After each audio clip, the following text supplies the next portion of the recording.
and welcome back to Leadership Trailblazers. Today, we're going to have a look at one of the aspects of team development and team dynamic that is one of the biggest indicators of high performance: psychological safety. Think about when you're in interactions with your team, whether that's in a team meeting or a one-to-one. Do people genuinely speak their mind? Do they push back? Do more junior members of the team easily push back on more senior members of the team? Is constructive challenge part of those interactions? If you're answering, well, maybe not all the time or not really, then you have a psychological safety issue. And it is an issue because, as I said, psychological safety is one of the biggest indicators of high performance and one of the reasons that teams will move into the high performance zone or fail to do that. So it's a performance imperative, not a nicety. I'm Lois Burton, executive coach and senior leadership team coach with 25 years experience coaching senior leaders and leadership teams. So what actually is psychological safety? Amy Edmondson at Harvard has researched this for decades, and she summarized it in the belief that you won't be punished, judged, or criticized for speaking up, speaking your mind, or saying something different to what everyone else is saying. And it's not about comfort. It's about honest challenge being safe. And this really came to the forefront when Google ran their project Aristotle, which was when they were looking across the board at which teams performed best within Google. And they looked at everything. They looked at talent levels, they looked at seniority, they looked at the way that people recruited, they looked at experience, and they found that the single biggest indicator of team performance was psychological safety. And it makes sense in terms of the neuroscience. You know that I talk about the amygdala and the prefrontal cortex a lot. So the prefrontal cortex is when your full brain is at work. When your amygdala gets activated, that's the threat response. And this literally closes down your full thinking brain because it moves everything. It moves all your adrenaline into fight or flight or freeze mode. So if people don't feel safe for whatever reason, they're literally not bringing their full brains to work. And that's why this is so important. What's the leader's role in this? It's sometimes an uncomfortable truth to look at, but leaders either create or destroy psychological safety. You as the leader have the biggest impact in the room. Mark in manufacturing, who I was coaching, he was a brilliant and decisive leader. Got great results, but his team had stopped contributing. The thing is, Mark was quick.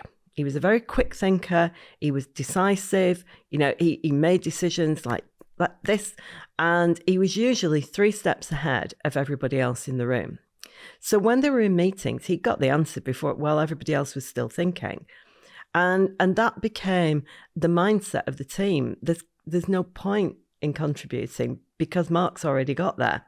And the decision's pretty much already been made. He didn't see it. He just couldn't understand it. But we did a 360 feedback and, people admired him. So they admired his quick thinking, but it shut them down. And he didn't see that at all. He really wasn't a person who wanted intentionally to shut people down. So what he did was he designed his team meetings differently. He said it was very difficult for him at first, but he deliberately built in time for thinking. And he let his team know, and he said, I tend to race ahead. I know that's not always the right way to do it. And what I really want to do is give you time to think and reflect. And then I want to hear from you before I make my decision. And things changed dramatically. He still sometimes made the fast decision. Sometimes, as a leader, you've got to, and that's a strength. But he brought his team back in, they started contributing again, and the performance of the team went up. How to do this then? 3 tips. Tip 1, model vulnerability from the top. It's often the most powerful thing a leader can do, but it's often the most resisted. Because when leaders admit mistakes or uncertainty, then it feels risky. It's like, oh, I'm supposed to be the one with the answers. If I show this I'm vulnerable, won't that worry my team and make them anxious? Actually, it's the exact opposite.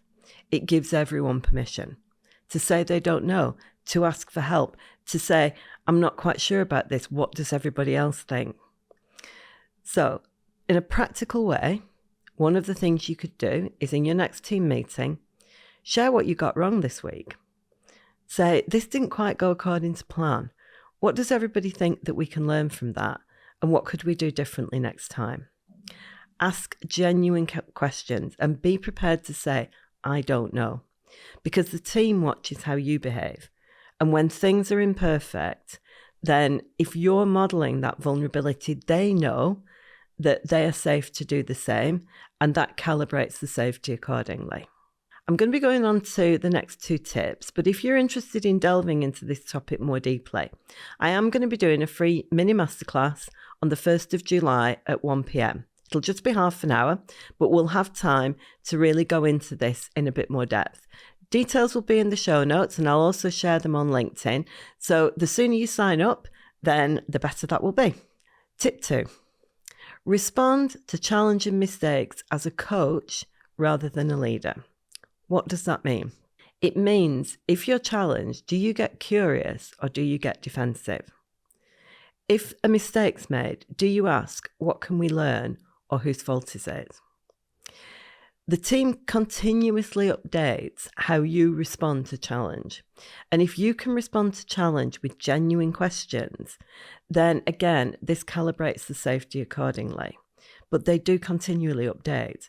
So they spot the moments when they think it's not safe to speak up, and they remember them. So another way is explicitly thanking people for challenge. Visibly and specifically say, thank you so much for bringing that up. I hadn't thought of that, and we do need to consider it. Thank you for challenging that. Thank you for calling that out. It's made a difference, and we need to do more of this. If you do that, then again, other people feel safe, and they feel safe to do the same. And if you do this consistently, you're actively rewriting the rules of your team. The 3rd tip, design for voice, not just presence. What does that mean? Even good teams can have poorly designed meetings that suppress contribution. So people are present in the room, but they're not contributing. One way of actually bringing everyone into this is to do a round-robin opening where everybody shares before the discussion. And a good phrase for this, and this comes from Nancy Kline's Thinking Environment. If you haven't come across this, the book is called Time to Think, and it's a great book. And that's Nancy Kline. And she talks about just asking everyone, what's your first thought on this?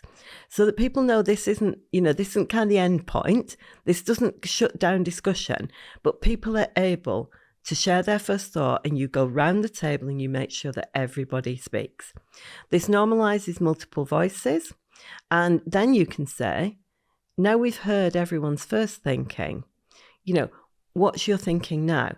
So again, it allows for that reflective, iterative piece. Another way is 60 seconds of individual reflection before the debate.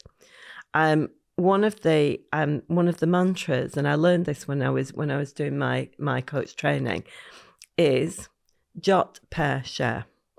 And what that means is allow people to jot their thoughts down, first of all, allow them to share with the person next to them or just another person in the room, and then get them to share in a group. If people are quieter and they are reflectors, this again helps them to think before they speak, and it can change the quality dramatically. I was working with a team in higher education, and they actually brought this into their meetings. So they wrote their views down independently before speaking. They shared it with their neighbour, and then they shared in the group. That allowed that thinking, that reflective time that some people really need. And 2 of the quieter members of the team transformed. They became some of the most active contributors. So this isn't about comfort. As I said, it's not about a nice to have. This is about full engagement, being safe in a team, and allowing people to bring, as I said, their full brains to work, which I'm sure everybody wants.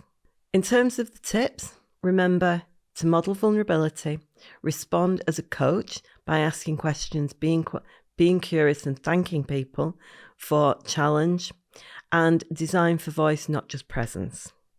If this has resonated with you, then please come and find me at Lois Burton Online or on LinkedIn, and please do think about joining the masterclass. Remember, that's 1st of July at 1 p.m. This has been Leadership Trailblazers, and the way we led yesterday is not going to lead us into tomorrow. Thank you so much for being here, and I'll see you next time.